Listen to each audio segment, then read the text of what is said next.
Topic है हम सबके लिए।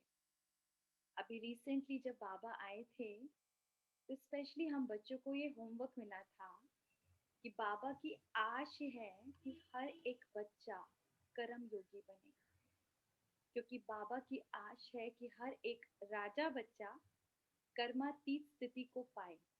और जब तक हम कर्म योगी नहीं बनेंगे यथार्थ विधि, तब तक हम कर्मातीत अवस्था को कभी नहीं प्राप्त कर सकते। तो आज उसी को जिसे कहें सही विधि हमारे सामने हमारी मीठी प्यारी लता दीदी बताने आ रही हैं, जो हमें विधि भी सिखाएंगी और कर्म योग की बेनिफिट्स क्या हैं वो भी बताएंगे। तो ऐसी मीठी दीदी का हम बहुत बहुत स्वागत करते हैं। आप सबको परिचय पता होगा, हम बहुत मिलते भी रहते हैं दीदी से।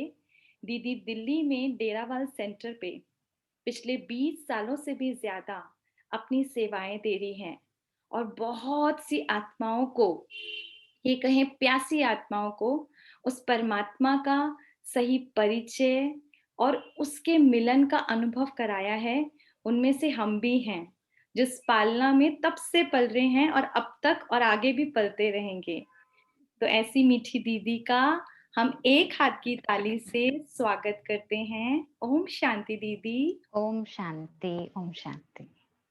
तो अब आप ही अपने मुखारविंद से हमें कर्म योग की विधि बताइए। थैंक यू वेरी मच शिखा बहन। बाबा हम बच्चों को समय प्रति समय अलग अलग प्रकार की शिक्षाओं से सुसज्जित करते रहते हैं और हम सब जानते हैं बाबा का जब फ्रेश माल हमें मिलता है, फ्रेश माल का अर्थ है ताज़ा ताज़ा मुरली जो बाबा की मिलती है। तो सर्दियों में भी क्या कहते हैं, अच्छा मालदार खाना खाना चाहिए ना, लड्डू पिन्नियाँ बना बना के खाते हैं ना ताकि ठीक रहें। थोड़ा यही टाइम है खाने का, कहते हैं बाद में ध्यान रख लेना, कोई बात नहीं गर्मियों में, लेकिन अभी माल खाइए। और बाबा का आने का समय भी कब होता है, अक्टूबर से लेकर मार्च एंड तक होता है। वही सर्दियों का समय माल देने का टाइम होता है। बाबा आत्मा में ऐसी खुराक भर देते हैं, इतनी शक्ति भर देते हैं जिसके आधार पर आत्मा अपने आप को हर कदम में एक कदम ऊपर ही उठा हुआ महसूस करती रहे। और साथ साथ जब हम योगी जीवन की बात करते हैं तो योगी जीवन शब्द ही हमें बता रहा है कि कोई 1 घंटे का योगी नहीं है, कोई 2 घंटे का योगी नहीं है, हम निरंतर योगी हैं। और दुनिया में भी भक्ति काल से लेकर बड़े बड़े साधु ऋषि मुनि जो भी थे, संत आदि, उन सभी का बहुत समय से ये वर्णन और गायन आता रहा, कर्म योगी की क्या पहचान है। कर्म के बारे में हमने बहुत सी बातें सुनी हैं, लेकिन कर्म योगी जीवन के बारे में भी बहुत ऐसी मान्यताएं हमको समय प्रति समय मिलती रही हैं जिसके आधार पर हम अपने कर्म को श्रेष्ठ बना सकें, हम अपना जीवन सफल कर सकें। अगर लौकिक मान्यताएं, भक्ति की मान्यताओं को मैं लूं तो ज्यादातर हमने कुछ एक मान्यताएं सुनी हैं कर्म करने समय और कर्म करने से पूर्व, जो हमें याद रखनी चाहिए और जो हमारे कर्म को परिपक्व बना देती हैं, सुंदर बना देती हैं, जिससे हमारा श्रेष्ठ भाग्य गढ़ जाता है। इसीलिए बचपन से हमको बड़े बुजुर्गों ने हर कदम पर यह सिखाया है कि कोई भी काम करो एकाग्र मन से करो। कहते थे ना, मन लगा के करो। मन लगा के क्यों कहते थे करने को, क्योंकि जब मन से हम एकाग्र हो जाएंगे उस कर्म को करने पर तो वो कर्म हमारे अंदर एक कुशलता लेकर आएगा। हम एक चीज को सीख लेंगे और सीख लेंगे तो वो चीज बार बार हमें पूछनी नहीं पड़ेगी। जैसे शुरू में हम कोई भी कार्य करते हैं तो पूछ पूछ कर तरीके से विधिवत करते हैं।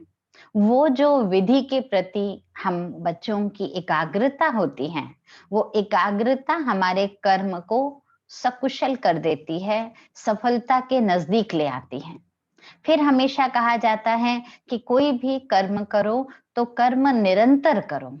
ऐसे नहीं 2 मिनट या 3 दिन या 1 घंटा किया और फिर छोड़ दिया, ऐसा नहीं। कुछ कर्म होते हैं जिनको हमें निरंतर करना चाहिए।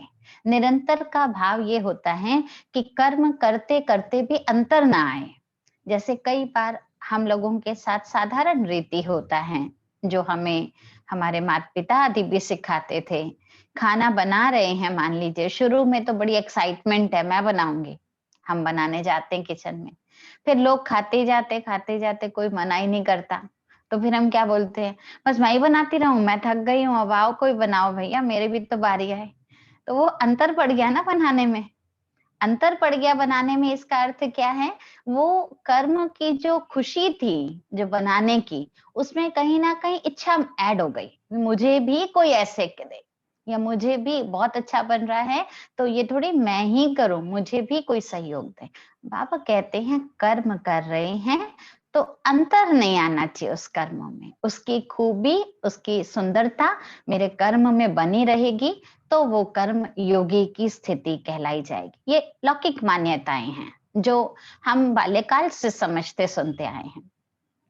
फिर हमेशा हमने बड़े बुजुर्गों से क्या सुना है, अच्छे कर्म करो, अच्छे कर्म करो। क्यों कहते थे अच्छे कर्म करो, क्योंकि कर्म का फल उसी को मिलता है जो करता है। अच्छे कर्म करेंगे तो अच्छा फल मिलेगा, बुरे करेंगे बुरा मिलेगा। इसलिए कर्म को अच्छे रूप से करने की प्रेरणा भी हमको बचपन से मिलती आई है, उसको भी कर्म योगी जीवन की स्थिति कहते हैं। फिर हमको कई बार आता था, ये कहने को सुनते थे हम अपने शिक्षकों के द्वारा, नेकी कर कुएं में डाल। यही कहते थे ना, अच्छे कर्म करो नेकी करो, लेकिन नेकी की इच्छाएं मत रखो, उसको कुएं में डाल दो, आएगा जरूर उसका रिटर्न, भरता रहेगा भरता रहेगा। तो ये भी हमने कर्मयोगी जीवन के लिए बहुत सुंदर रीति ये शिक्षा सीखी है कि नेकी ऐसी है जो किसी की भी विफल नहीं होती, हमेशा सफल होती है। इसलिए उस कर्म को करके उसको कुरेदने की आवश्यकता नहीं है, उसका फल अच्छा ही जाएगा।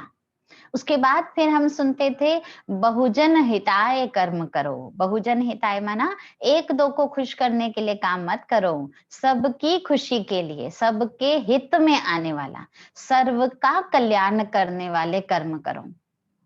हम एक को खुश करेंगे तो दूसरा नाराज हो जाएगा। अगर हम यूनिवर्सल ऐसा कुछ कार्य करेंगे जो अगर मैं मेरे साथ भी कोई करे तो मुझे भी अगर बुरा लगेगा, तो वो कर्म मुझे नहीं करना चाहिए। इसको कहते बहुजन हिताय। अगर मुझे सबसे सबके कल्याण के लिए अच्छा कर्म करना है तो पहले मुझे चेक करना है कि ये कर्म पर्याप्त है या नहीं है, मुझे ये समझ होनी चाहिए। मेरे साथ अगर ऐसा कोई कर्म करे तो क्या मैं उसमें खुश रहूंगी, संतुष्ट रहूंगी या दुखी रहूंगी, ये मुझे क्लैरिटी होनी चाहिए अपने कर्म की। उसके बाद हमेशा एक बात और कर्म योगियों के लिए कहा जाता था, सेवा भाव से कर्म कीजिए, कर्म को गिनाने के लिए कर्म मत कीजिए। एक माँ को क्यों गुरु से भी ऊंचा दर्जा दिया जाता है, क्योंकि माँ अपने जीवन में जो भी कर्म करती है उसका कभी हिसाब नहीं लगाती, गिनती नहीं है। वो कभी ये नहीं कहती तुझे सुबह से लेकर मैंने इतने काम किए। बच्चे गिन लेते हैं प्यार से, बच्चे बार बार कह देते मम्मी 4 काम बता चुके हो आप मुझे, अब मत बताओ बस, वो बोल देते हैं। लेकिन माँ नहीं कहती है मैं 5 कर चुकी हूँ अब नहीं करूंगी, है ना, ये अंतर है। तो इसको कहते हैं सेवा भाव का कर्म। उनको मालूम है ये छोटे छोटे बच्चे मेरे ठाकुर मुझे मिले हुए हैं, मुझे इनको पालना है, प्यार से इनकी सेवा करनी है, चैतन्य ठाकुरों को मुझे सजाना है, तो उस भाव से सेवा करें। भले आजकल ठाकुर नहीं समझते हैं, आजकल वो भी गुस्सा कर देते हैं तो माएं भी उसको गुस्सा कर देती हैं प्रैक्टिकल रूप से, लेकिन वास्तव में माँ के अंदर ये पालना का भाव इसीलिए दिया जाता था, भरपूर रूप से दिया जाता था। उसके बाद एक इम्पॉर्टेंट लाइन जो मैं बचपन से सुनती थी वो था, कर्म ही पूजा है। हम सब ने सुनी हुई है लाइन, कर्म ही पूजा है। तो कर्म योगी जीवन के लिए ये सच में एक अलर्ट मार्क होना चाहिए, हर कर्म को पूजा की तरह विधिवत करना। पूजा क्यों बोला गया है, पूजा हम काम चलाओ नहीं करते हैं, पूजा काम चलाओ करते हैं तो हमको मालूम है। इस संडे की मुरली आपने सुनी थी, बाबा ने कितना सुंदर बोला था, जैसा हम कर्म करेंगे द्वापर युग में हमारे पूजन भी वैसे ही होंगे। हमने अगर काम चलाओ योग लगाया बस ऐसे नमन करके निकल गए तो हमारे भक्त भी हमारी पूजा ऐसे ही करेंगे। भले मूर्ति आपकी श्री कृष्ण की बनाएंगे, लेकिन रखेंगे कहाँ पर आपको? रखेंगे कहाँ पर? चौराहे पर पीपल के पेड़ के नीचे रख देंगे, जहां पर चलते चलते रखा, ऐसे घुमाया और चले गए। अगर भव्य मंदिर में बैठना है तो भव्य मंदिर जैसा बनना भी तो पड़ेगा ना पहले। मूर्ति भले सेम होगी हमारी, नाम भी श्री कृष्ण जैसा ही होगा, लेकिन अंतर एक एक मूर्ति में क्यों पड़ जाता है? बाबा कहते कर्म के आधार पर। तो कर्म को पूजा लायक बनाना है, अर्थात मेरे कर्म का गायन हो, मेरे कर्म का वर्णन हो, मेरे कर्म से सीख मिले, किसी को प्रेरणा मिले, किसी को पूजा के फूल जैसे कर्म माने जाए, कर्म को दुत्कारा ना जाए। ऐसी श्रेष्ठ श्रद्धा भावना से अगर हम कर्म करते हैं तो वह जीवन हमारा कर्म योगी जीवन है। अब ये तो देखिए, मनुष्यों ने, सन्यासी, ऋषि मुनि आदि ने, ये हमें बाल्यकाल से अपने वेदों शास्त्रों के द्वारा भी हमें ये बताया है। लेकिन अब बारी आती है स्वयं परमपिता परमात्मा की। और स्वयं परमपिता परमात्मा जब हमें ज्ञान सागर आकर ज्ञान देते हैं और हमें निरंतर योगी योगी जीवन वाला बनाते हैं, तो योगी जीवन वाला बनने के लिए हमारा कर्म योगी जीवन कैसा होना चाहिए? क्योंकि बाबा कर्म संन्यास तो नहीं सिखाते हैं। एक होता है कर्म बंधनीय जीवन, एक होता है कर्म बंधन मुक्त जीवन। अब कर्म बंधन मुक्त जीवन जो होता है उसको कहते हैं कर्म योगी जीवन। कर्म बंधन मुक्त का अर्थ क्या है? कि कर्म कर रहे हैं, ड्यूटीज मेरी हैं, रिलेशन मेरे हैं, हर कर्म का संबंध, हर कर्म के लिए मैं बाध्य हूं, लेकिन बंधे होने के बावजूद भी मैं फ्री हूं। क्यों?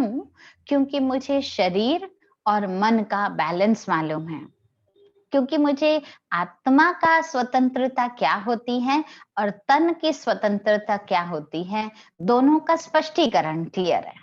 और ये स्पष्टीकरण हो जाने के कारण हम जो भी कर्म करते हैं, उस कर्म के द्वारा जो भी प्रभाव हमको मिलता है, उससे हम प्रभावित नहीं होते। ये बैलेंस हमें सिखाता है। तो आध्यात्मिकता जो परमात्मा के द्वारा हमको मिलती है, उस आध्यात्मिकता में कर्म बंधनीय जीवन जो था, वास्तव में वो बंधनीय जीवन रावण राज्य की तुलना में दिखाया जाता है। और जब हम आध्यात्मिकता को अपना लेते हैं, तब हमारा जीवन कौन सा बन जाता है?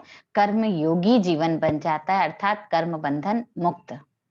कई हमसे कहते हैं, दीदी आप गृहस्थ में होते ना तो आपको पता चलता, कितने काम हैं, कितनी चिंताएं हैं, कितना कुछ करना पड़ता है, ओम शांति शांति रह जाता है।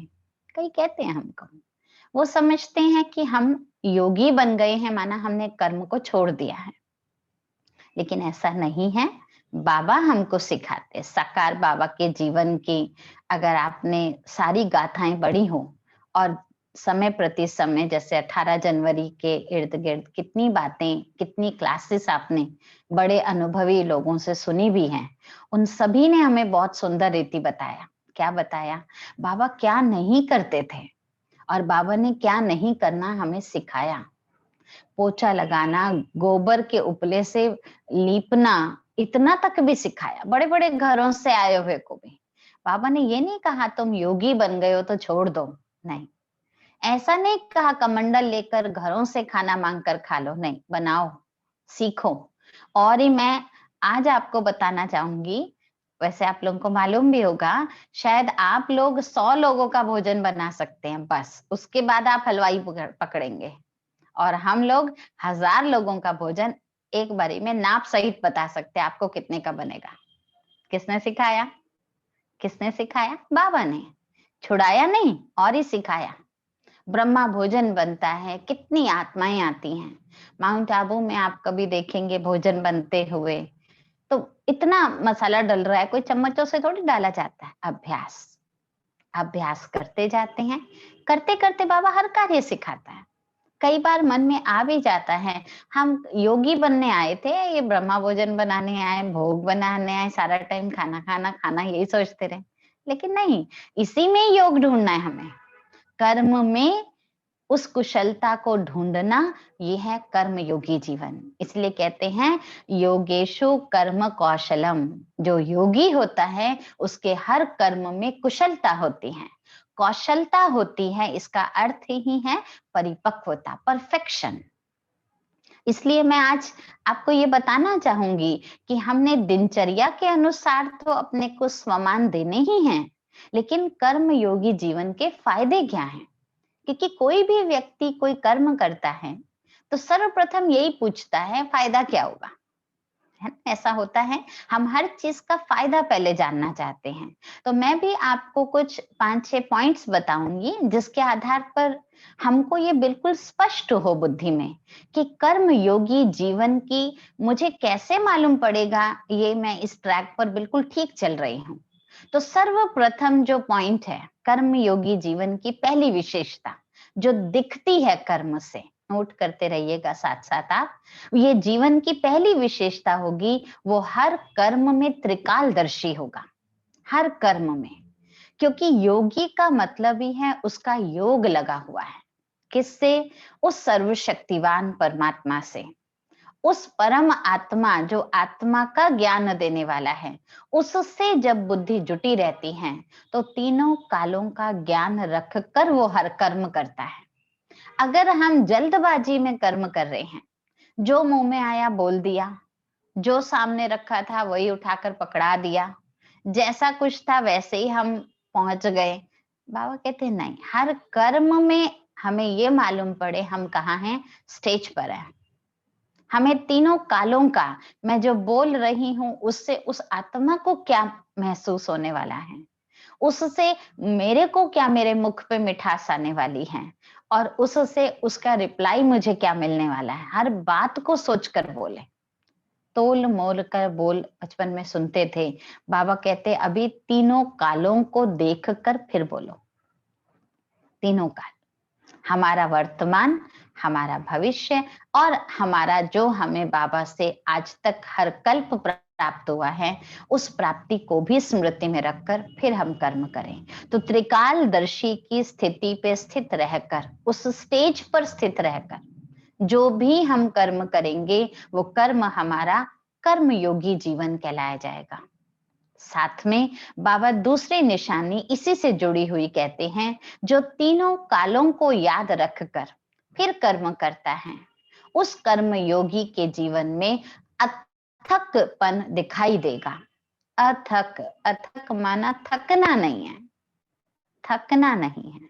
आप अगर आप में से कोई 18 जनवरी या 17 जनवरी पर सेवा केंद्र पर आए होंगे, ऑनलाइन में जो हैं या नहीं हैं, आपने देखा होगा सारा कार्य आपको विधिवत मिल रहा है। नाश्ते पर आपको बाबा का भोग मिल रहा है, दोपहर पर आपको ब्रह्मा भोजन मिल रहा है, शाम को फिर से वैरायटी भोग मिल रहा है, सब कुछ हो रहा है, कोई किसी को ऑर्डर नहीं कर रहा। मधुबन बेहद भूमि पर आप क्लास करते हैं, नाश्ता तैयार मिलता है, आप दूसरी क्लास करके जाते हैं, आपको लंच तैयार मिलता है, आप थोड़ा सा शॉपिंग करके ही आ गए, भले घूम कर ही आ गए, आपको चाय तैयार मिलेगी, हर चीज विधिवत है। अथक, कोई किसी को थकता हुआ नहीं देखता। किसी को आप छेड़ के देख लीजिए, अरे सुबह से लगे होंगे, थक गए होंगे, तुरंत उत्तर मिलेगा, कहाँ थकना, हमें तो बाबा उड़ा रहा है, बाबा चला रहा है, बाबा करा रहा है। ये भाव क्यों है? क्योंकि अंदर हर कर्म में है किसका कार्य है। एक व्यक्ति के लिए हम करते हैं और फिर अगर हमें रिस्पॉन्स नहीं मिलता तो हम थकते हैं। ध्यान रखिएगा, इस लाइन को अंडरलाइन कीजिएगा। जब हम एक व्यक्ति के लिए, मान लीजिए आप सोचते हैं आपका बेटा अभी ट्यूशन से आएगा, मैं उसके लिए अच्छी सी परांठी या अच्छा सा कुछ पैनकेक कुछ ऐसा बना करके रखती हूँ, और बच्चा आते ही कहता है मुझे नहीं खाना ये। बस आप देखिए, आप किया धरा तो जो भी होगा लेकिन आप पहले थक जाएंगे। इसलिए तब से सोच रही थी मैं ये बनाने की, और तू देख ऐसा हुआ, थक गया। थकावट क्यों हुई? क्योंकि मैं उस एक व्यक्ति को सोचकर बना रही थी, उसके एक्सपेक्टेशन से बना रही थी, और उसको खुश हो जाएगा ऐसा करता हुआ मैंने पहले ही इमेजिन कर लिया था। और अब जब मैंने उसको बोला ये तेरे मेरे लिए बनाया और उसने रिजेक्ट कर दिया, तो शरीर का भान आ गया, देह का भान आ गया। बाबा के महावाक्य हैं, मुरलियों में आता है, जहां देह भान है वहां थकावट होती है। ये भगवान वाच है। तो देह भान का अर्थ ही है किसी व्यक्ति विशेष के लिए किया गया कर्तव्य देह भान जगाता है, और किसी व्यक्ति से मान प्राप्त करने के लिए किया गया कर्तव्य, इम्प्रेस करने के लिए जो करते हैं ना, वो कर्तव्य, वो भी देह भान जगाता है, जो थकावट लेकर आता है। इसलिए कर्म योगी जीवन का अर्थ है अथक जीवन। अथक का अर्थ ही है हमें देह की स्मृति ना रहे। इतना कर्म किया लेकिन इंस्ट्रूमेंट से करवाया है। फोन गर्म होकर खुद नहीं बोलता मैं गर्म हो गया हूं। एक मालिक अपने आप ध्यान रखता है गर्म हो गया, थोड़ी देर के लिए इसको रेस्ट कर लेते हैं। हमें नहीं कहना मेरा शरीर मुझे ना कहे मैं थक गया, मेरी आत्मा इसकी मालिक है, खुद पे खुद ध्यान रखे। ये टाइम है, बहुत सुबह से कर्म किया है, अब थक गए हैं, थोड़ा रेस्ट कर लेते हैं, अपने आप ध्यान दे। और रेस्ट भी क्या है, बाबा बीच बीच में हमको ट्रैफिक कंट्रोल क्यों कहते हैं करने को? वो ट्रैफिक कंट्रोल वास्तव में मन की व्यस्तता को भी रिलैक्स कर देता है और तन की व्यस्तता को भी रिलैक्स कर देता है। 2 मिनट हम बैठते हैं, बाबा का गीत बजता है, 2 या 3 मिनट का होता है अप्रोक्सीमेट। उस गीत में हम बाबा की याद में बैठते हैं, तो जितने भी कर्म कर रहे हैं उससे निवृत्त होकर अपने मन को भी शांत करते हैं, तन को भी शांत करते हैं। ये रिलैक्सेशन हमारी उस थकावट को खत्म कर देता है। इसीलिए हम बच्चे अथक कहलाते, कर्म योगी हैं, कर्म कर रहे हैं, लेकिन सर्व कर्म करते हुए हमें किसी प्रकार का बोझ अनुभव नहीं होता है। एक और इम्पॉर्टेंट लाइन, सेकंड पॉइंट जो मैं लेना चाहूंगी, वो है कर्म योगी हमेशा आत्मनिर्भर होता है। आत्मनिर्भर का अर्थ है कभी भी वो किसी पर ऑर्डर नहीं चलाता। एक ग्लास पकड़ाना जरा, एक कुर्सी लगाना जरा, ये जरा उठा देना मेरा, कभी नहीं कहेगा। कर्म योगी जो होगा वो स्वनिर्भर होगा, आत्मनिर्भर होगा, वो काम करेगा, फैलाएगा तो समेटने की भी क्षमता पूरी रखेगा। कभी भी मन में ये संशय नहीं आएगा कि मैं कर रहा हूं, कम से कम समेट कोई दे। अगर ये भाव रख रहा है, इसका मतलब कर्म है, योगी नहीं है। योगी हर कार्य को संपूर्ण करता है, और संपूर्ण का मतलब होता है आदि से लेकर अंत तक उसके कार्य की क्षमता सेम रहती है, उतार चढ़ाव में नहीं आती। तो ये बहुत ध्यान रखने की बात है, हम आत्मनिर्भर कितने हैं।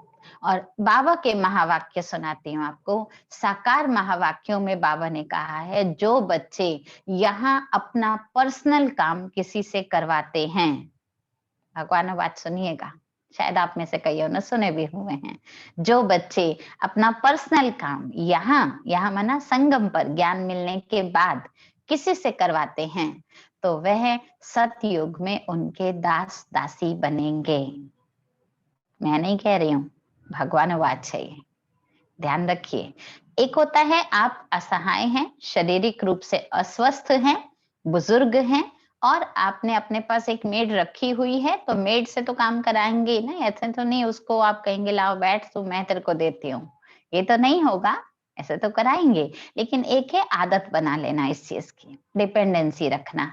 हर कर्म में जो काम हम कर सकते हैं उसको भी हम किसी से करवाने की बार बार अपनी आदत बना ले, ये होता है स्वनिर्भर ना होना। इसलिए आत्मनिर्भरपन अपने अंदर लाना, ये भी कर्म योगी जीवन है। क्योंकि योगियों को हमेशा बहुत स्वस्थ दिखाया जाता है, डिपेंडेंसी नहीं दिखाई जाती है। क्यों एक योगी की गाथा में हम सुनते हैं कि वो सर्वस्व छोड़कर प्रभु प्राप्ति के लिए हिमालय पर जाने लगा, तो उसने अपने आप को स्वस्थ रखने के लिए और अपनी यात्रा को सुखद रखने के लिए, सकुशल अपनी यात्रा हिमालय तक की पहुंच जाए, उसके लिए सिर्फ एक चीज रखी थी अपने पास, वो थी लाठी। सिर्फ एक चीज, निर्भरता के लिए कि कभी कोई जानवर आ जाए तो लाठी से भगा दूं, कहीं पथरीली जगह हो तो उसका सहारा ले लूं।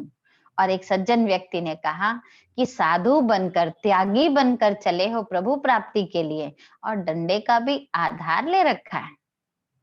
महात्मा बुद्ध की गाथा में आती है ये बात। तो इसका अर्थ है कोई भी आधार नहीं चाहिए मुझे कौन मिला है उसकी स्मृति रहेगी, तो इन सभी देहधारियों के आधार की आवश्यकता नहीं।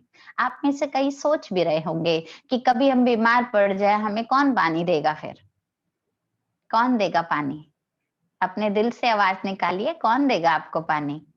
बाबा देगा, बाबा देगा। मैंने खुद कईयों के ये बहुत गहरे और सुंदर अनुभव सुने हैं। कई कहते दीदी हम अकेले पड़े थे, अकेले थे घर में, बहुत प्यास लग रही थी, हिम्मत नहीं थी उठकर जाने की। अचानक कोई हमसे मिलने आया और बेल बेड के पास ही थी, मैंने दबाया, अंदर आया और उसने कहा आपको क्या पानी चाहिए? मैं दे देता हूँ। बाबा ने भेजा उस व्यक्ति को। ये प्रैक्टिकल अनुभव है, आप कभी आजमाइए तो सही। मैं कर्म योगी हूँ, यदि मैं भगवान पर, भगवान का बच्चा, उस पर विश्वास रखकर चल रहा हूँ, तो उस विश्वास को निभाना किसका कार्य है? भगवान का। मैं अपने कर्म पर डाउट क्यों क्रिएट करूं? तो याद रखिए, आत्मनिर्भर बनना भी कर्मयोगी जीवन की सुंदर निशानी है। अगली तीसरी निशानी है, कर्मयोगी अपने हर कर्म पर अटेंशन रखेगा। उसका हर कर्म बहुत अटेंटिव होगा। हर कर्म अटेंटिव होने का मतलब आदि से अंत तक उसके कर्म की जो जिसको कहेंगे कॉन्शियस है ना, वो एक्यूरेट बनी रहेगी। जिसको मैं पहले भी आपको अभी बता चुकी हूँ कि कर्म करने की जो रफ्तार है, कभी हमारी ठीक रहती है, कभी हमारी स्लो हो जाती है। कभी हम कहते हैं आज मैं खुश हूं और कभी कहते हैं आज मेरा मूड नहीं है। नहीं, कर्म योगी व्यक्ति के शब्द डिक्शनरी में मूड स्विंग्स वर्ड ही नहीं होगा। मूड उसका इधर उधर ऑफ होता है जो खुद मूढ़मती होता है। भगवानवाच मुरली में कहते हैं मूढ़मती, मूढ़ माना मोटी बुद्धि वाला। मोटी बुद्धि वाला कभी कभी अच्छा सुफुर्ती दिखाता है, कभी कभी फां करके बैठ जाता है। लेकिन जो सुफुर्त होगा, जागृत होगा, सुजाग होगा, उसका कर्म पर हमेशा अटेंशन रहेगा। कर्म पर अटेंशन रखने का मतलब है काम करते करते खो नहीं जाएगा। एक छोटा सा एग्जाम्पल देके आपको और क्लियर करती हूँ मैं। एक बार एक हमारे पास माता थी, बाबा की बहुत अच्छी बच्ची थी और बाबा से मिलने गई, साकार बाबा के समय की थी और अपना अनुभव सुनाती थी। अब तो शरीर छोड़ दिया उन्होंने। वो कहती थी एक बार मैं बाबा के पास गई तो मैंने बाबा को बोला, बाबा मैं कर्म योग करती तो हूँ लेकिन कुछ गड़बड़ हो ही जाती है कभी ना कभी। तो बाबा ने पूछा बच्ची क्या करती हो? तो कहा बाबा खासकर जब भी मैं दूध उबालती हूँ ना और बाबा को याद करती हूँ, सारा दूध उबल जाता है, गिर जाता है और मैं आपकी याद में इतना अच्छा खोई रहती हूँ। दूध उबल जाता है सारा, कितना वेस्ट हो जाता है, उसके बाद मेरी आंख खुलती है। अब मैं अनुभव करूं या दूध की तरफ देखूं? आप कहते हो हर कर्म में योग करो। बाबा ने कहा बच्ची तो माया के अनुभव में खोती हो, अगर बाप के अनुभव में खोगी तो बाप तुम्हें अनुभव होते होते याद दिलाएगा दूध उबल रहा बंद कर दो। हो नहीं सकता।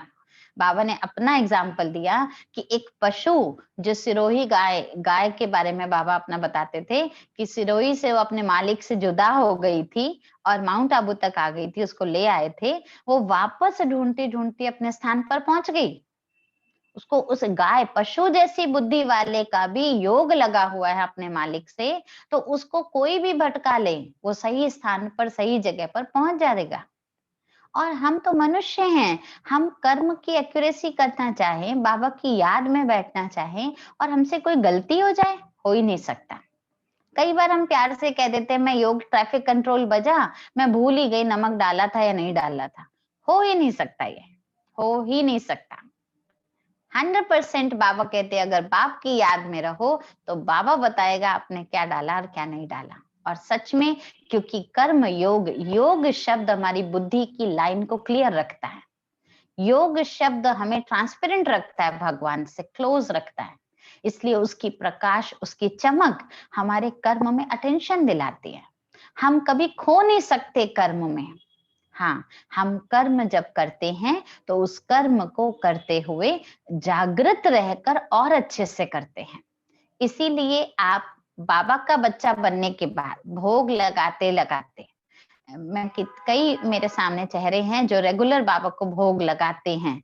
आप खुद ही देखिए आपके भोजन में कितनी परफेक्शन आ गई है। सिर हिला के ही बता दीजिए, आ गई होगी ना। बनाते बनाते पहला जो भोजन बना था आपका और जो अब बनता है आपका भोग, आप देखिए कितनी परफेक्शन है। क्यों आई? कई आते हैं हमारे पास भी, आप जो बनाते हो ना यहाँ बड़ा टेस्टी लगता है, घर में उतना अच्छा नहीं बनता। क्यों नहीं? अटेंशन। कर्म योगी हर कर्म करते, शुरू से लेकर आदि से लेकर गैस ऑफ होने तक, ऑफिस का कलम शुरू करने से पहले ऑफिस की सीट से उठने तक, मेरा स्थिति, मेरा योग उस कर्म से बाबा के साथ जुड़कर लगा ही हुआ है। इसलिए कभी मेरा कर्म, मेरे अंदर कोई कर्म में गड़बड़ हो जाए, ऐसा हो नहीं सकता। मुझे कोई बैलेंस शीट मेंटेन करने की जरूरत नहीं है, मेरा हर कर्म बैलेंस में है, इसलिए मेंटेन्ड है। इतना कर्म योगी जीवन की स्थिति हमें दर्शाती है। चौथी निशानी दिखाई जाती है कर्म योगी जीवन की, हर कर्म की एक्यूरेसी होनी चाहिए। एक्यूरेसी का मतलब पंक्चुअलिटी भी होता है, एक्यूरेसी का मतलब साफ सफाई भी होता है। बाबा हमेशा कहते थे, बच्चे ऐसा कर्म नहीं करना जिसको देखकर किसी के मन में संशय पैदा हो। माना हम भोजन तो बना रहे हैं या काम तो कर रहे हैं या बैठे हैं, योग लगा रहे हैं, लेकिन हमारा घर पर सामान अस्त व्यस्त पड़ा हुआ है। किचन में झूठे बर्तन, इधर उधर का सामान, मसालेदानी देखो तो इतनी बेकार, ऑयल डिस्पेंसर देखो तो वो एकदम चिपचिपा हुआ पड़ा। ये योगी जीवन की निशानी नहीं है। कर्म योगी अपने कर्म को भी एक्यूरेट रखता है, साफ स्वच्छ, इतना अच्छा। मैं ये नहीं कहती कि सभी बड़े स्टैंडर्ड वाले हैं, कोई बात नहीं, जो भी स्टैंडर्ड हो, लेकिन उस स्टैंडर्ड को मेंटेन करना ये भी कर्म योगी की निशानी है। जैसे योगी वस्त्र पहनता है, ज्यादातर गेरुए वस्त्र या श्वेत वस्त्र पहनता है, तो उस वस्त्र की सारा समय संभाल रखता है, एक भी दाग ना लगे। आप भी व्हाइट ड्रेस पहनकर सेंटर पर आते हैं या रहते हैं तो सारा दिन ध्यान रखते हैं, कुर्सी पे भी बैठेंगे तो चेक करेंगे कि कहीं डस्ट तो नहीं है तो बैठूं। क्यों? मेरा योगी की ड्रेस है, ये खराब नहीं होनी चाहिए। बाबा कहते हैं जब हम इस शरीर रूपी स्थूल ड्रेस की ध्यान रख सकते हैं तो हमारा वातावरण कितना स्वच्छ है। ऐसा नहीं कि मेरी ड्यूटी ये थी मैंने कर ली, लेकिन कम से कम मैं जहां बैठूं, मैं जहां रहूं, मैं जिस जगह पर बाबा का भोग बनाऊं, उस स्थान की स्वच्छता रखना, उस स्थान को समय पर करना, एक्यूरेसी मुझ कर्म योगी जीवन के अंदर होनी चाहिए। और ये एक्यूरेसी ही भविष्य में हमारे भक्तों के अंदर भी आएगी। पहले यहाँ पर हमें लानी है, फिर हमारे भक्तों में वो एक्यूरेसी आएगी। क्यों मुहूर्त बने हैं? मुहूर्त शब्द भक्ति में क्यों बना? एक्यूरेसी के बेस पे बना, पंक्चुअलिटी के बेस पे बना। अभी हम बच्चे टाइम पर, अमृत वेले का टाइम फिक्स है, मुहूर्त है, 4 बजे से 4:45 उठना ही है। यही समय की जो हमारी निष्ठा है भगवान को याद करने की, इसने भविष्य में भक्ति काल में हमारे लिए मुहूर्त बना दिए। ये शुभ मुहूर्त है, ये करने का, मरने से लेकर जीने से लेकर विवाह से लेकर हर प्रकार का समय बना दिया, क्योंकि हम बच्चों ने हर कर्म को एक्यूरेट किया। इसलिए बाबा कहते हैं कि कैसी भी सेवा हो, कोई भी कर्म हो, लेकिन एक्यूरेट जब हम करते हैं तो वो कर्म हमारे योगी जीवन के बैलेंस को शो करता है, योगी जीवन की स्वच्छता निर्मलता को शो करता है, योगी जीवन की सादगी को शो करता है। एक 5वीं बात और लेना चाहूंगी। बाबा हमेशा कहते कर्म योगी हमेशा निमित्त भाव वाला होता है।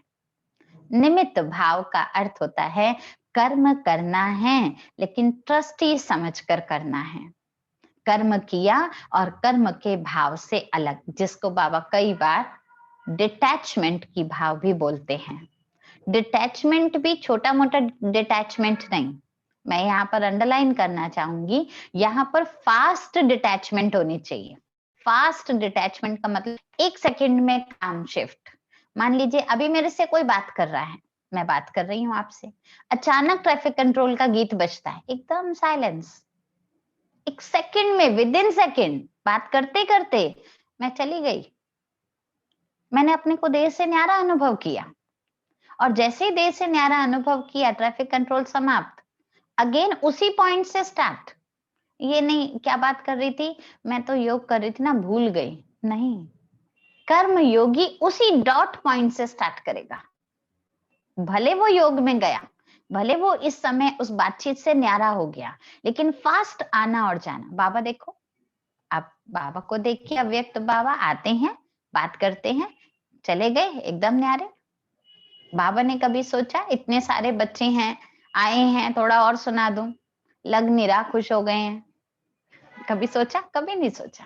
क्योंकि बाबा बच्चों को खुश करने की बात नहीं करते हैं।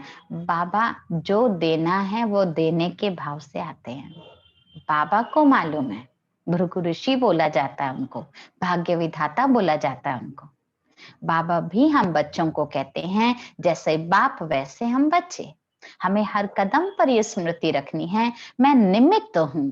परिवार में काम करो, एकदम डिटैच, एकदम डिटैच। फिर कर्म में आना है, कर्म करो, फिर डिटैच। ऐसे नहीं मैं अभी योग कर रही हूँ, अभी मैं काम नहीं कर सकती। क्यों नहीं कर सकती? योग करते करते तुरंत काम किया, फिर योग कर लो। ऐसे नहीं अभी तो मस्त मस्त मेरा मन हुआ था, मैं फरिश्ता करके सूक्ष्म वतन तक पहुंची थी, देखो ना इसने मुझसे दूध मांग लिया बीच में। ऐसी कोई बात नहीं है। आप सूक्ष्म वतन तक पहुंचे थे तो कोई पंप लगा के थोड़ी पहुंचे थे। स्मृति, स्मृति का स्विच था, मेरी ही स्मृति थी, मेरे ही स्वमान थे, मेरा ही संकल्प था। किसी ने पानी बीच में मांग लिया, हाँ जी देती हूँ, दिया, फिर मैं चली सूक्ष्म वतन। मेरा ही तो वतन है, मेरा ही तो घर है, मेरा ही तो बाप है, मेरी ही तो स्मृति है। मुझे कहीं से थोड़ी ऑक्यूपाई करनी है, जो लेना है, जो मुझे इकट्ठा करके फिर मैं चलूं ऊपर वतन की ओर। नहीं, बाबा कहते इतना निमित्त होना चाहिए, इतना फास्ट डिटैचमेंट आनी चाहिए। और ये फास्ट डिटैचमेंट जितनी मेरे जीवन में आती जाएगी, उतना मेरा कर्म और योग दोनों का बैलेंस बना रहेगा। कर्म भी कर रही हूँ, योग भी कर रही हूँ। कभी भी हम अपने आप को ये ना सोचें कि इसने मेरा योग डिस्टर्ब कर दिया। Never, never. मैं अपना डिस्टरबेंस अपने हाथ में रखती हूँ। मैं चाहूं तो डिस्टर्ब हूं, मैं चाहूं तो डिस्टर्ब नहीं हूं। मुझे कोई 10 बार योग से उठा ले, विद स्माइल मैं उठूंगी, विद स्माइल। 10 बार उठकर भी मेरा 10 बार योग की अवस्था उतनी सुंदर रहे, उतनी अच्छी रहे, उतनी खुशी से रहे। ये बाबा कहते हैं स्वमानधारी कर्म योगी जीवन की विशेषता है। इसलिए कोई भी कर्म हम कर रहे हैं, लेकिन डिटैच होकर और अटैच हुए भी तो सिर्फ करने के लिए हुए, फिर अलग। जिसको बाबा हमेशा कई बार कहते हैं, बच्चे साक्षी हो जाओ। साक्षी हो जाने का मतलब यही है कि हम ऑब्जर्व करें अपनी स्थिति को। ऑब्जर्व करने का अर्थ ही होता है, बाबा भी मुस्कुराते रहते हैं, देखते रहते हैं। 20,000 की सभा आई है, 25,000 की सभा आई है, बाबा के सामने इतने बच्चे बैठे हैं, लेकिन बाबा की मुस्कान उतनी ही है। एक बिना बैठा हो तो भी मेरी खुशी उतनी है, तो भी मेरी खुशी उतनी है या नहीं है, ये चेक करना है। साक्षी का मतलब ये होता है कि अपनी चेकिंग करने वाला। साक्षी का मतलब होता है अपने कर्म से अलग हटकर दूसरों के नजरिए से उस कर्म को देखना। हर कर्म में परफेक्शन लाने के लिए देखना, त्रुटियां निकालने के लिए नहीं, परफेक्शन लाने के लिए देखना। एक फिल्म मेकर भी फिल्म बनाता है, वो बैठता है अपनी सीट पर, फिर देखता है उसको, उस पॉइंट ऑफ व्यू से देखता है कि लोगों को ये कैसा लगेगा। बाबा कहते हैं ऐसे हमको भी हर कर्म करते चेक करना है कि बाबा अगर मेरे इस कर्म को देख रहा होगा इस समय, तो बाबा का रिस्पॉन्स क्या होगा मेरे लिए। मेरी स्थिति तो जो है सो है, लेकिन बाबा अगर मेरे को इस कर्म को करता हुआ देखे तो क्या बाबा नाज करेंगे या नहीं। तो ये कर्म योगी स्थिति आध्यात्मिक रूप से जो बाबा ने हमें सिखाई है, ये सब झलक दिखना, ये कर्म योगी की प्राप्तियां हैं। दोबारा रिवाइज करें। पहली पॉइंट जो थी वो थी त्रिकालदर्शी और अथक रूप, कालों को याद रखते हुए देभान की थकावट से अलग, ऐसा स्मृति रखना हमारे कर्म योगी जीवन की विशेषता है। दूसरा बाबा ने कहा आत्मनिर्भरता होनी चाहिए। अगर हम कर्म योगी बनकर बैठे हैं तो हमारा स्वयं पर निर्भर रहना चाहिए, हम कभी किसी पर डिपेंड नहीं रहें। डिपेंड रहेंगे तो हम ये बहुत प्रैक्टिकल बात है कि हम उसके लिए गलत करने के लिए भी बाध्य हो जाएंगे। हो जाता है ऐसा, कई बार होता है कि हम जिसके आभारी है ना, उसके साथ हमको हाँ में हाँ कभी गलत में भी मिलाना पड़ेगा। इसलिए बाबा कहते क्यों किसी के अधीन होते हो, अधिकारी बनकर रहो। और तीसरा है अटेंशन रखे हर कर्म में, खो ना जाएं, कर्म करें लेकिन अपनी कॉन्शियसनेस को जगाए रखें। हमेशा याद रखे करने वाली कौन है, कराने वाली कौन है, जिसको बाबा करनहार करावनहार का बैलेंस रखने को कहते हैं। और अगर अटेंशन होगा तो कोई कर्म हमारा गलत हो ऐसा असंभव है। और चौथा पॉइंट है एक्यूरेसी होनी चाहिए हर कर्म में। कोई भी कर्म करे तो समय के पाबंद रहें, स्थिति के पाबंद रहे, हमारी स्थिति भी एक्यूरेट रहे और हमारा समय भी एक्यूरेट रहेगा, तो हमारे कर्म की एक्यूरेसी, साफ सफाई, स्वच्छता, हर चीज एक्यूरेट बनी रहेगी। और फिर बाबा ने कहा कर्म में निमित्त भाव हो, जिसको फास्ट डिटैचमेंट बोला। कर्म करें, जरिया समझे अपने को, लेकिन फास्ट डिटैच हो जाएं। डिटैच हो जाने का अर्थ ही है कर्म किया और कर्म से न्यारे। एक हाथ करे दूसरे को मालूम भी ना हो। दान की प्रथा महादान की ये होती है, और महाकर्म की पहचान भी यही होती है कि कर्म करे और शरीर के भान में भी ना आए कि हमने कुछ किया। अब हम चलते हैं ऐसे कर्मयोगी जीवन के लिए हम हर कर्म में योग को कैसे ऐड करें। इस ताजे ताजे 18 जनवरी के बाबा के महावाक्य आप में से कई कर रहे हैं, मुझे ये मालूम भी पड़ा है, बहुत सुंदर रीति कर रहे हैं। लेकिन फिर भी मैंने जो पर्सनल अपने पुरुषार्थ के लिए बाबा के समक्ष बैठकर कुछ पॉइंट्स निकाले हैं, अपनी दिनचर्या के हर कर्म में हम कैसे सुंदर सुंदर स्वमान से अपने हर कर्म को सुसज्जित कर सकते हैं, अपने कर्म की ब्यूटी बढ़ा सकते हैं। तो हर कर्म की पहचान और उस पहचान के साथ उसका स्वमान, नाम ही क्या है, स्वमान। स्व माना सेल्फ और मान माना वैल्यू। सेल्फ को वैल्यू देना, हर कर्म को वैल्यू दें। एक होता है अपने लिए बना रहे, मैं माताओं की बात करूंगी। एक होता है आप अपने लिए खाना बना रहे। एक आपके मन में आ जाए कि आपके बहुत बहुत बहुत क्लोज कोई व्यक्ति आया है, आपकी बहुत बचपन की कोई सखी आई है, आप उसके लिए बना रहे हैं। और सखी भी दूर कर दीजिए, चलो अलौकिकता में आते हैं।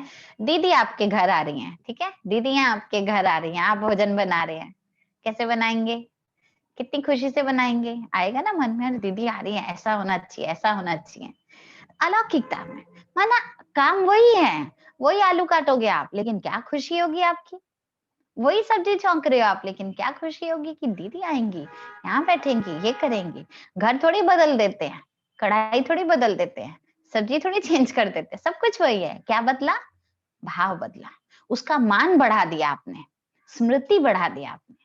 ऐसे ही बाबा ने भी हमें कहा कर्म करो, कर्म को नहीं छोड़ना है, सारी ड्यूटी करनी है सुबह से रात तक की, लेकिन हर कर्म में अपना मान बढ़ा दो। मैं कौन कर रही हूँ, मैं की आदत है ना, तो बाबा उस मैं की आदत को बहुत सुंदर रीति हमें चेंज करके अपनी वैल्यू बढ़ाने की विधि सिखा रहे हैं। तो सबसे पहला, सुबह सुबह उठते ही तो अमृत वेला नहीं करते ना, उठते ही तो पहले हमें ये खुशी होती है कि एक नया दिन मुझे और मिला। तो उठते ही पहला स्वमान लीजिए, मैं इस धरा पर अवतरित आत्मा हूं। मैं इस धरा पर अवतरित आत्मा हूं। अवतरित आत्मा का अर्थ होता है कि मुझे अवतार मिला है।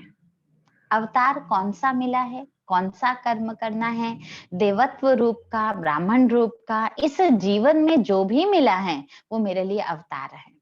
और अवतार का मतलब इसमें बाबा एक बात और कहते हैं हमेशा कि जब हम ये समझते हैं ना मैंने आज ही ऊपर से अवतरण लिया है, तो पास्ट इंप्रेशन खत्म, पास्ट इंप्रेशन खत्म। मैं जानती नहीं हूं किसी को, मैं तो आज ही ऊपर से आई हूं, तो सब मेरे लिए अच्छे हैं, मैं सबके लिए अच्छी हूँ।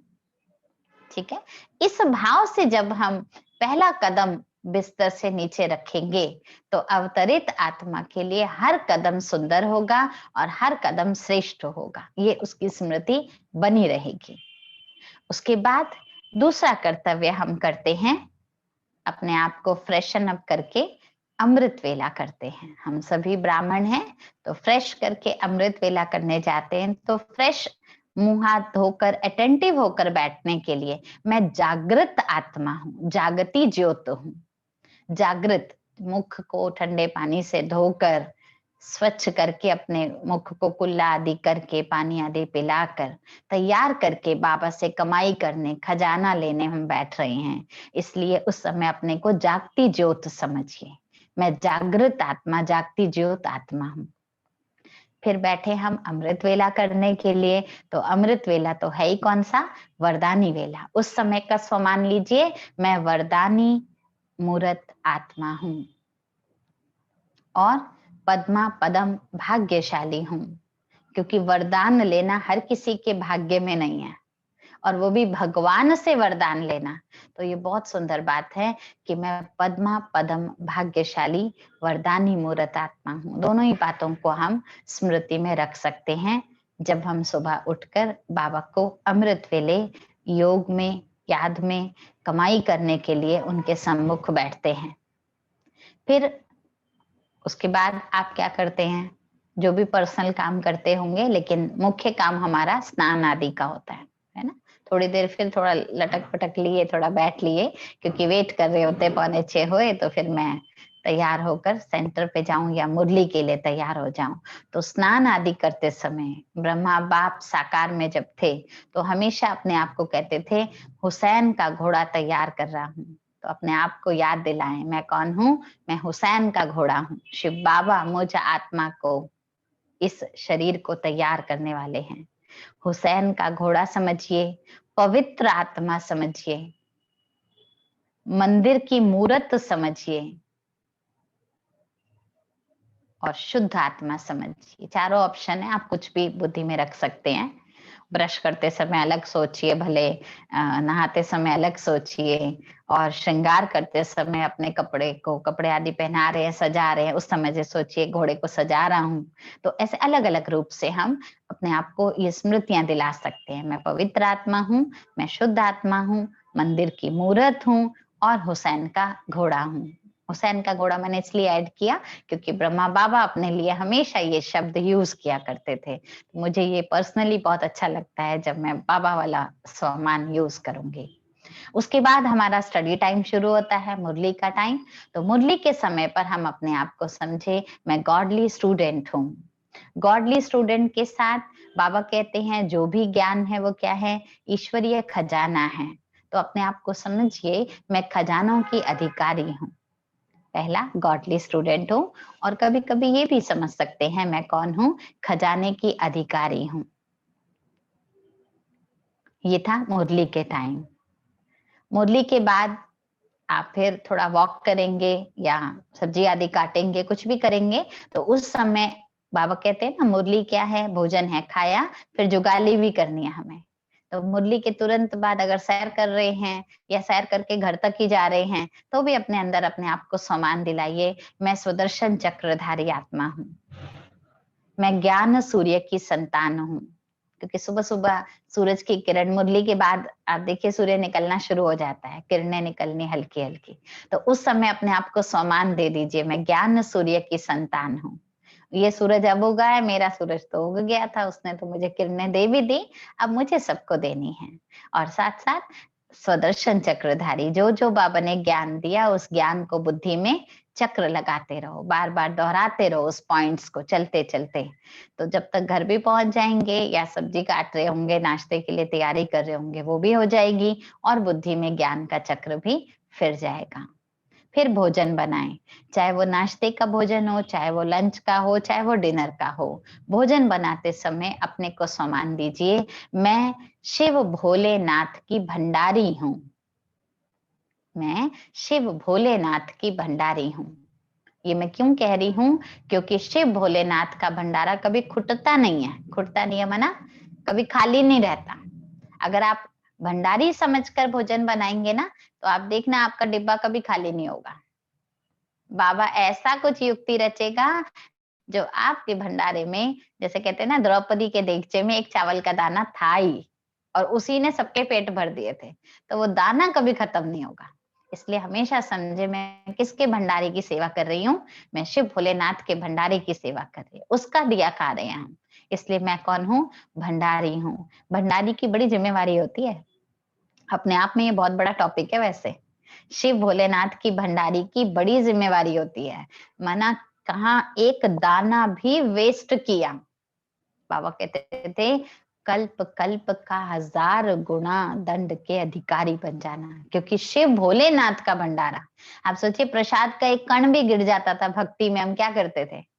उठा लेते थे ना, ऐसे थोड़ी गिर गया सो गिर गया। कण कण की महत्वता होती थी। बाबा कहते थे ऐसे ही आज चावल का दाना खिचड़ी बना रहे, दाल का एक दाना चला गया, क्या इतनी महत्वता है? ये ध्यान रखिए। इसलिए मैं बोल रही हूँ, हम उस कने का ध्यान रखेंगे तो बाबा कना कना भरपूर रखेगा हमारा। तो मैं कौन हूँ? शिव भोलेनाथ की भंडारी हूँ। ये तीनों ही टाइम भोजन बनाते समय हम याद रख सकते हैं। उसके बाद हम क्या करेंगे? भोग लगाएंगे, है ना। खाना खाने से पहले तो बाबा को भोग लगाया जाएगा। तो भोग लगाते समय हमारी बुद्धि में रहे, मैं सजनी हूँ, साजन को स्वीकार करा रही हूँ। क्योंकि सजनी, एक आदर्श सजनी की क्या निशानी होती है? वो पहले पति को खिलाती है। तो हम भी बाबा की सजनियां अपने साजन को खिलाएं, उसको भोग लगाएं। और भोग लगाने के बाद जब उसमें शक्ति भर जाएगी, वो शुद्ध पवित्र शक्तिशाली भोजन बन जाएगा, तो आप भोजन खाएंगे और खिलाएंगे। और खाने और खिलाते समय अपने को स्मृति रखिए, मैं सच्चा ब्राह्मण भोजन स्वीकार कर रहा हूँ। ब्राह्मणों को भोजन खिलाया जाता है ना, तो मैं आत्मा कौन हूँ? सच्चा ब्राह्मण हूँ।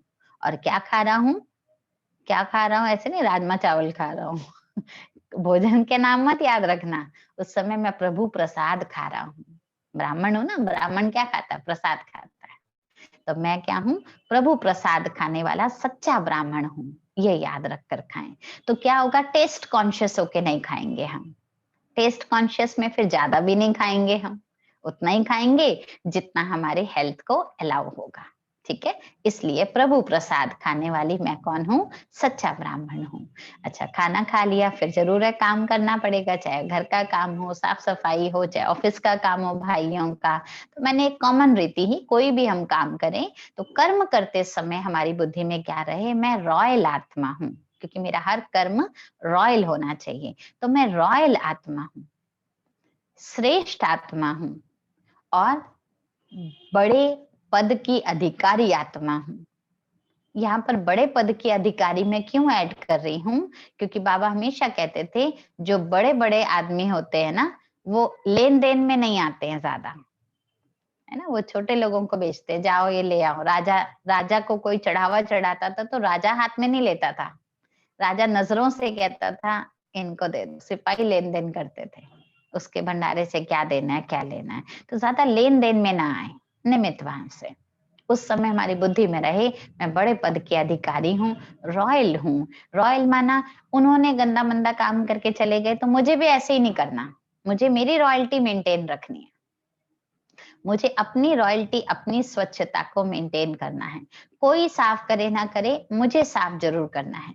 ऑफिस में सबकी फाइलें बिखरी रहती है, लेकिन मेरी फाइल बिल्कुल सेट पड़ी हुई हो, ये है रॉयल्टी की निशानी। इसलिए चाहे ऑफिस में हो, चाहे घर में हो, कोई भी कर्म हो, रॉयल्टी से करें और साथ साथ श्रेष्ठता से करें, क्योंकि श्रेष्ठ दृष्टिकोण रहेगा तो कर्म कभी भी हमें थकाएगा नहीं। जैसे पूर्वरत हमने सुन लिया था। उसके बाद हम योग भी लगाएंगे समय प्रति समय, ट्रैफिक कंट्रोल आदि करते हैं या योग करते हैं या कोई अच्छी स्टडी करते हैं, उस समय अपने को याद दिलाए मैं ब्रह्मा कुमारी हूँ, राजयोगिनी हूँ, तपस्विनी हूँ। मैं योग क्यों लगा रही हूँ? मैं राजयोगिनी हूँ, मैं तपस्विनी हूँ। और मैं क्यों ये पढ़ रही हूँ बीच बीच में बाबा के पॉइंट्स आदि? क्योंकि मैं बीके हूँ, ब्रह्मा कुमारी हूँ। ब्रह्मा के द्वारा मुझे जो ज्ञान मिल रहे हैं, रत्न मिल रहे हैं, मुझे उसको भी तो स्टोर करना है। तो समय प्रति समय जब हम कोई YouTube पर सुन रहे हैं क्लास या कर रहे हैं, तो उस समय भी याद रखें मैं राजयोगी हूँ, मैं तपस्वी हूँ, मैं ब्रह्मा कुमारी हूँ। फिर दिनचर्या, शाम को चाय पीते हैं, खाते हैं, फिर याद रखिए साजन सजनी टाइम स्पेंड कर रहे हैं, पी रहे हैं, उसको भी पिलाइए एक घुट, आप भी पीजिए एक घुट, ऐसे ही स्मृति में रखिए। और रात को जब हम बेड पर जाते हैं, तो रात को हमें उससे पहले चार्ट लिखना होता है। तो चार्ट लिखते समय मैं बाबा की ईमानदार, वफादार आत्मा, ईमानदारी से चार्ट लिखिएगा। बाबा को खुश करने के लिए चार्ट नहीं लिखना। ईमानदारी से लिखेंगे तो कल की करेक्शन हम आज ही सोच सकेंगे। इसलिए मैं कौन हूँ? ईमानदार हूँ, वफादार आत्मा। ये रात को चार्ट लिखते समय जरूर बनाइएगा। उसके बाद गुड नाइट करते हैं बाबा को। तो गुड नाइट करते समय बाबा से बातचीत करते हैं। चार्ट में तो हमने बता दिया आज कितना योग किया, कैसी अवस्था रही, क्या रहा। लेकिन जब हम गुड नाइट करते हैं तो बाबा को शॉर्ट में अपना आज का समाचार सुनाते हैं। तो सुनाते समय सब कुछ बाबा को सौंपकर अपने को महसूस करिए, मैं न्यारी आत्मा हूँ, न्यारी आत्मा हूँ। पूरी दिनचर्या बाबा को सौंप दी, अब मैं न्यारी हूँ। गुड नाइट, सब कुछ गुड है, नाइट खत्म हो रही है, अब मैं जा रही हूँ सोने। तो मैंने अपने आप को ये न्यारापन का अभ्यास करा दिया कि मैं इस शरीर और आज की दिनचर्या से निवृत्त हूँ। बाबा को सब कुछ बताकर मैं फ्री हो गई हूँ। और फिर जब सोने जाएं बेड पर, तो समझिए मैं नन्हा सा फरिश्ता हूँ, ब्रह्मा माँ की गोद में सो रहा हूँ। बेड पे मत सोना, बेड में थकावट आएगी, कुछ सपने भी आएंगे, कुछ होगा। कहाँ सोना? ब्रह्मा माँ की गोद में सो जाना। और छोटा सा फरिश्ता बन के, क्योंकि सब कुछ तो आपने दे दिया, बाबा को सौंप दिया, आप हल्के हो गए। अब आप बाबा को सब कुछ सौंप कर हल्के होकर सो जाइए। कल फिर अवतार लेंगे, एक नए अवतरित आत्मा के रूप में एक नया विजन लेंगे, एक नया संबंध निभाएंगे और बाबा के साथ इसी कर्म योगी रूप से हर प्रकार की सफलता को पाएंगे। ऐसी दिनचर्या और भी आप ऐड कर सकते हैं अपने अनुसार। अगर आपको आता है, कुछ मन में ऐड करना चाहते हैं आप कुछ भी, तो कर सकते हैं। लेकिन एक एक लाइन के आधार पर मैंने ये कुछ कॉमन दिनचर्या की बातें निकाली हैं, जो बाबा की ही महावाक्यों से हम समय प्रति समय सुनते हैं। आशा करती हूँ आपको क्लियर हो गया होगा। कर्मयोगी जीवन बहुत आसान है। हर योग, हर कर्म योग युक्त हो, स्वमान युक्त हो, और अपनी स्मृति को श्रेष्ठ रखकर जब हम कर्म करते हैं तो मेरा कर्म हमेशा सफल होगा और अथक होगा, और साथ साथ मैं बाबा के समान कर्मातीत अवश्य बन पाऊंगी। ओम शांति। ओम शांति दीदी। शांति। आई थिंक वर्ड्स नहीं है, मैं सिर्फ यही बोल सकती हूँ, इतना अच्छा मेरे ख्याल से हर थैंक एक यू के बाबा चेहरे का। पे इतनी खुशी है कि हमें लग रहा है हम कर्मयोगी बन गए। ऐसा लग रहा है वो धारणाएं जी हो गई। जी, एक्सीलेंट एक्सीलेंट, सीरियसली दीदी, थैंक यू, थैंक यू आपका, thank you thank Baba you का। बाबा का। जी और इसमें कोई शक ही नहीं है कि जब कोई एक्सपीरियंस टीचर, जो कहते हैं ना बाबा ने आप आत्माओं को, जो जैसे कहते हैं ना निमित्त ही बनाया हुआ है ना हम बच्चों की पालना के लिए। तो देखिए इस परिवार में कितने बड़े बुजुर्ग भी दिख रहे हैं, लेकिन दीदी तो कितनी छोटी हैं, लेकिन क्या खजाना हम लोगों को दे दिया ना। सब लोग दीदी देखिए थैंक्स थैंक्स ही कर रहे हैं कि भरपूर हो जी गए हैं। जी जी तो जी। हम सब इस कर्म योग के चार्ट को और इसके बेनिफिट्स का ध्यान रखते हुए अपने जीवन में जरूर धारण करेंगे। और जैसे जैसे करते जाएंगे, मैं सबको जरूर कहूंगी कि दीदी को भी पर्सनल मैसेज भी जरूर करेंगे, हाँ दीदी हमने शुरुआत कर दी है। तभी मजा आएगा ना, कि दीदी को जी भी लगेगा और बाबा को भी। तो थैंक बिल्कुल। यू दीदी। अब 2 मिनट का इसी कर्म बाबा को याद। पर आप योग करा दीजिए। ठीक है, ठीक है।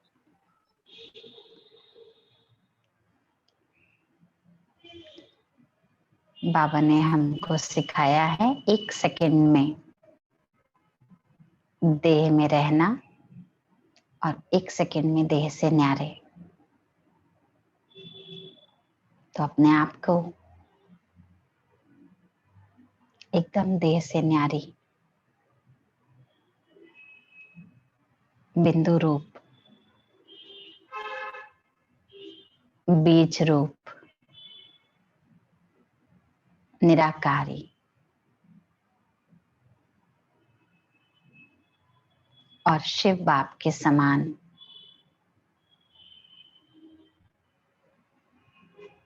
प्रकाश रूप में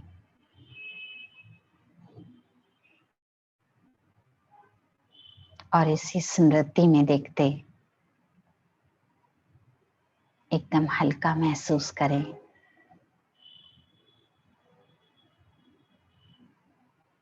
बुद्धि रूपी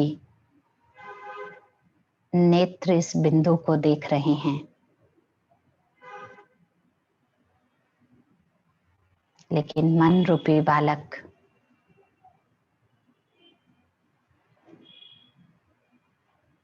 बाबा का सिकी लदा प्यारा और कर्म के इस इंद्रियों रूपी घोड़े को बहुत सुंदर रीति चला रहा है। मन में बहुत सुंदर खुशी है। आज तक मन को घोड़ा समझते थे, आज मालूम पड़ा मैं तो मालिक हूं। ये इंद्रियां, आंख, नाक, मुंह, कान, ये सब घोड़े हैं। मैं और मेरी बुद्धि दोनों ने इसकी लगाम पकड़ी हुई है, क्योंकि मैं आत्मा मालिक इन सब को बहुत प्यार से तैयार कर, शक्तिशाली बनाकर, अच्छे संकल्प देकर चला रही हूं। जब मैं इनके मित्र हूं तो ये भी तो मेरे सहयोगी हैं। मैं इस शरीर की मालिक, इनकी सहयोगी, ये मेरे साथी, मैं इनकी साथी। इस सुंदर साथ को, इस सुंदर सहयोग को मैं बीज रूप आत्मा कदम कदम पर अनुभव करती हूं और करती रहूंगी। तभी मेरा जीवन जीवन मुक्त बनेगा, बंधन मुक्त बनेगा और मैं विजयी आत्मा कहलाऊंगी।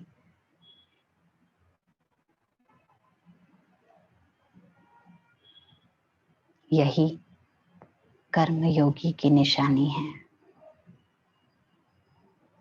और मैं कर्म योगी हूं।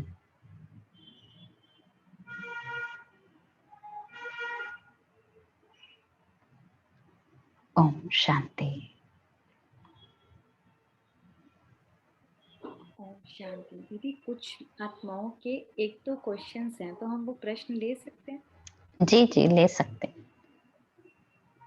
अच्छा, तो उषा गुप्ता जी हैं, इनको मैं अनम्यूट कर रही हूँ, आप अपना प्रश्न पूछ लीजिए।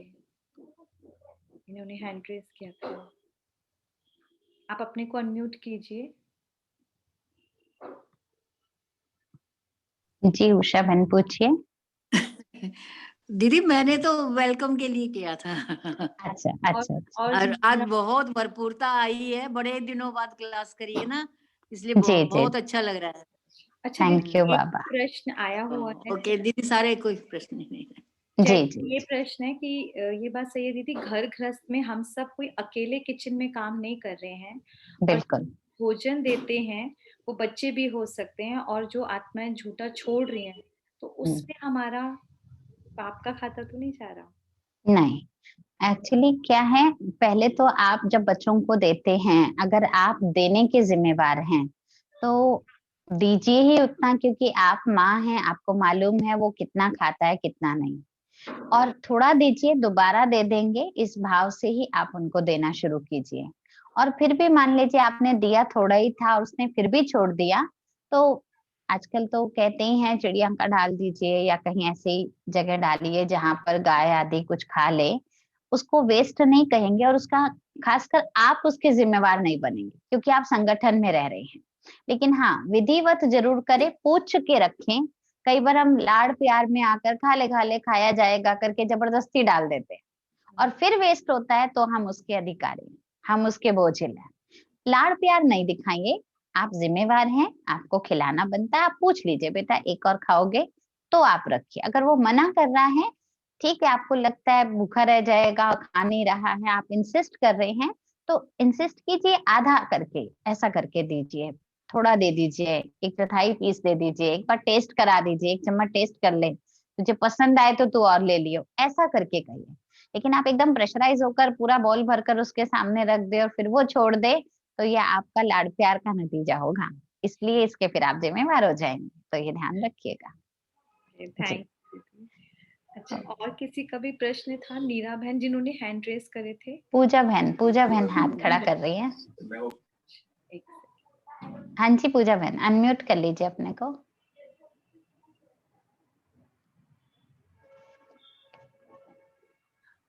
आप करें अनम्यूट। हाँ जी बोलिए।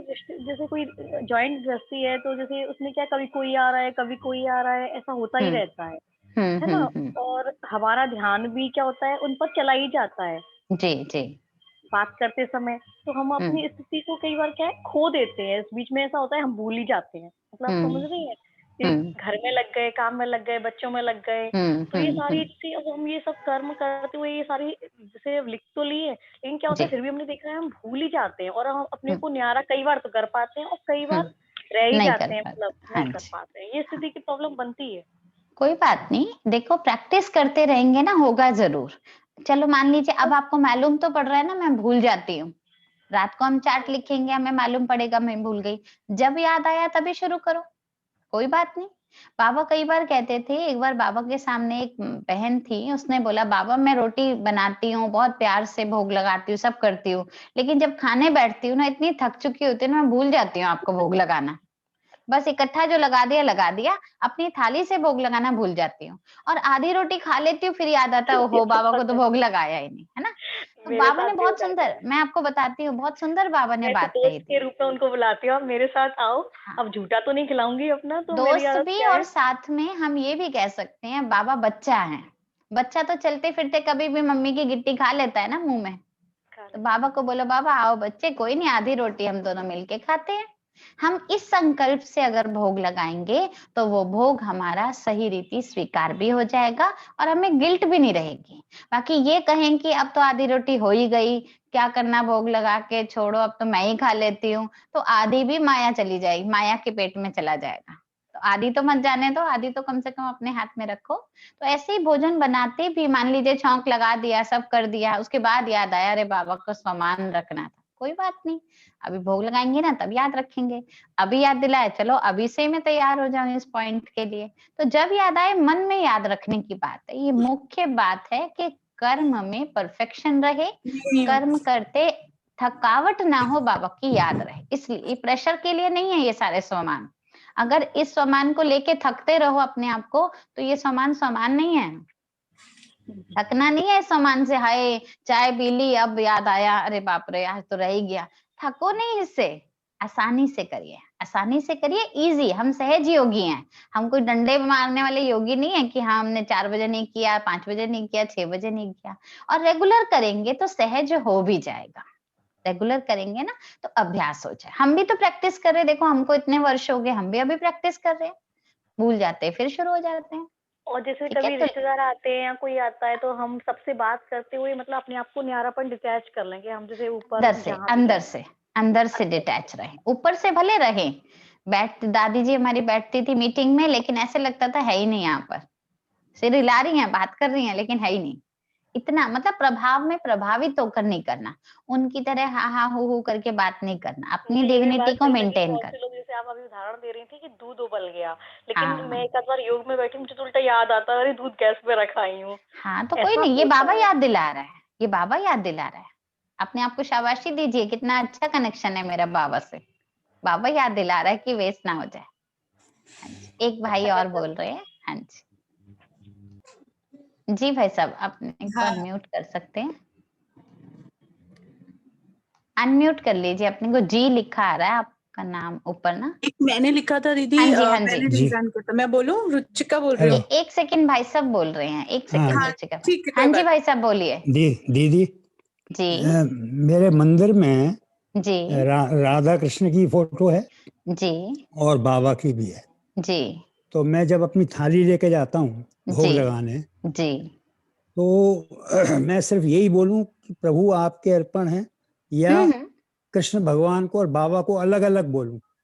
नहीं, बाबा को भोग लगाएंगे ना, तो बाबा की ये सब रचना है, श्री कृष्ण जी भी खा लेंगे, आप भी खाएंगे, सब खाएंगे। तो आपको बाबा को भोग लगाना, बस आप बाबा को सामने रखिए, शिव बाबा आपके भंडारे का भोजन है, मैं आपको स्वीकार कराने आया हूं, बस। तो श्री कृष्ण भगवान जी अपने आप खा लेंगे आपका भोग, ठीक है। हाँ जी, रुचिका बहन बोलिए। ओम शांति लता दीदी। ओम शांति। बहुत दिनों बाद आपको चलो इस पे ही देखा, अच्छा लग रहा है जी मैं ये पूछना चाह रही थी कि जी जैसे मैं बहुत दिनों से ये वाले ग्रुप में ये देख रही हूँ, और हम जी सुनते भी आ रहे थे क्लासेस में कि चार्ट लिखना चाहिए।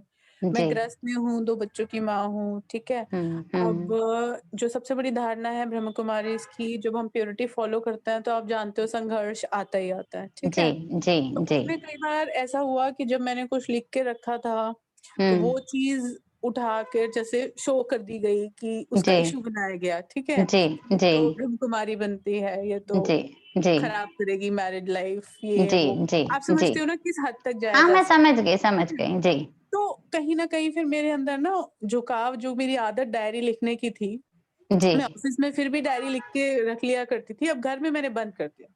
अब मेरा जी। फिर मन कर रहा है कि जैसे मैं चाहे मेडिकल लीव पे थी तो मेरे पास बहुत टाइम था, मैंने योग किया, इसमें पार्ट थी, पर जी लिखने की हिम्मत नहीं आ रही। जी।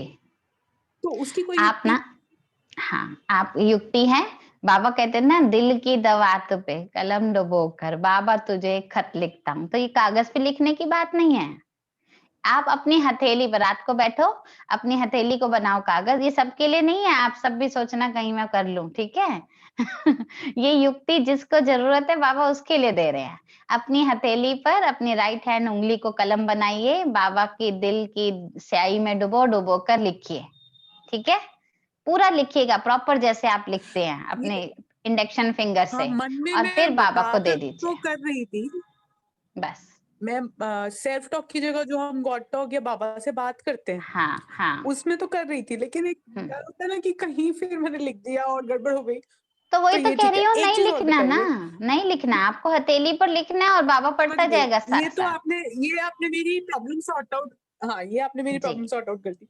एक जी बताओ, ये जी। जो हमें बार बार ग्रस्त में स्पेशली होता है कि तुम्हारी वजह से अब ये जो अगर ताने पड़ते हैं, जैसे आपने बोला कि उसका भार नहीं पड़ेगा, हालांकि जी डायरेक्टली लिंक नहीं है, पर जब जी हम जी। योग में ज्यादा जा रहे हैं, अब कोरोना ने प्रूव कर दिया कि बस अब लास्ट है, हमें समझ बिल्कुल। में आ गया कि बाबा ने कह दिया कि सूक्ष्म लोक का भी दरवाजा बंद होने पे है। जी जी। अब इस टाइम पे तो झुकना ठीक नहीं है। तो नहीं, लेकिन अगर झुकने की कमेंट बात। ये पड़ता है कि तुम्हारी हाँ। ब्रह्म कुमारी बनने की जिद से घर खराब होता है, तो ये इसका क्या भार हम पे पड़ेगा? नहीं, इसका भार आप पर नहीं पड़ेगा, क्योंकि आप ब्रह्मा कुमारी किसके कहने से बने थे? शिखा बहन के कहने से, लता दीदी के कहने से, किसके कहने से बने? बताइए, बाबा के बाबा के कहने से कहने ना। से, अपने मन के बस, कहने से, तो भार किस पर और पड़ेगा? कहीं ना बाबा कहीं पर। और कहीं ना कहीं और कहीं ना कहीं पीछे वाली जिंदगी में वैराग्य, या कहीं ना कहीं जो कलयुग वो है, था, कलह है, हाँ वो उसकी था वजह से भी संस्कार, एक तभी आया मोटिवेशन ना। होता है, और कहीं हाँ ना कहीं आप टच तो हो गए कि यहाँ मुझे अच्छा लगा और नहीं, यही तो मुझे आप ना सच्चा लगा। सुनिए तो सुनिए मेरे दिल की सुनिए, बात है, आप मेरी अपने आत्मा ने माना, पर प्रूफ थोड़ी है। नहीं, आप बस ये सोच, जब वो आत्मा कहे भी ना तो कोई बात नहीं, आप शांति से सुनिए। देखो, वो आत्मा परेशान है या परिस्थिति वश है, तब वो आपको कह रही है, आप सुन सकते हो तभी तो आपको कह रही है। हम मूर्ति के आगे जाकर कहते हैं प्रभु आपने मेरे साथ मेरी टांग तोड़ दी, मेरे आग लगवा दी, मेरा बिजनेस रुकवा दिया। मूर्ति खड़ी सुन रही है, वो मूर्ति सुन सकती है तभी तो उसको जाके कहते हैं हम अपने बिजनेस पार्टनर को जाकर कह सकते हैं तूने मेरा काम रुकवाया, हम नहीं बोल सकते, लेकिन जो सुन सकता है उसको बोला मूर्ति की जाता तरह है। सुनना है, मतलब कुछ भी जवाब नहीं देना, एक्सप्लेन नहीं नहीं करना देना, है, मूर्ति नहीं की तरह देना। सुनना है। दे के देख लिया ना आपने, दे के देख लिया, इतने समय से दिया तो क्या हुआ। नहीं, कई बार ऐसा लगता है कि जैसे गुस्से में बाबा की फोटो फाड़ दी, तो मेरे को लगा कि ये मेरा कोई बात नहीं, क्या मैं इतनी भी फोटो में था सक्षम नहीं हूँ बाबा, कि मैं कोई बाबा बात की नहीं, फोटो फोटो मैंने में सच बाबा में दी तो फोटो में बाबा आपके। ओम शांति। रुचिका हाँ, बहन, आप ना अलग से फोन कर लेना से मुझे, बात हाँ करें। मुझे फोन करके पूछना सारी बात, ठीक है। मेरे को ठीक है नंबर दीदी। दे देना, इनका ना नंबर दे देना मेरा, बात कर लेंगे जब भी आपको बात करनी हो, इजीली बात कीजिए। बाकी परिस्थिति वश मत होइए, रोते हुए बच्चे बाबा को अच्छे नहीं लगते।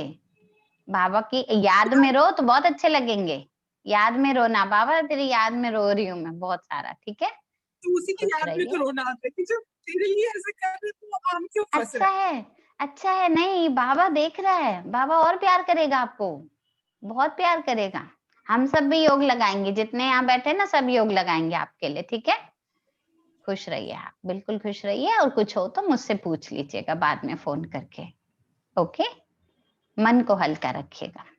अभी ठीक है ना, ओके तो कर दीजिए आप। दीदी मैंने म्यूट कर दिया। ओके, अच्छा म्यूट कर दिया, चलिए ठीक है, ठीक है। चलिए अभी चलते हैं, समय की सीमा है क्योंकि योग का टाइम भी हो रहा है। बाबा को याद करते हैं 2 मिनट के लिए, फिर हम बाबा फिर मिलेंगे आपसे, ठीक है, जल्दी ही मिलेंगे जरूर।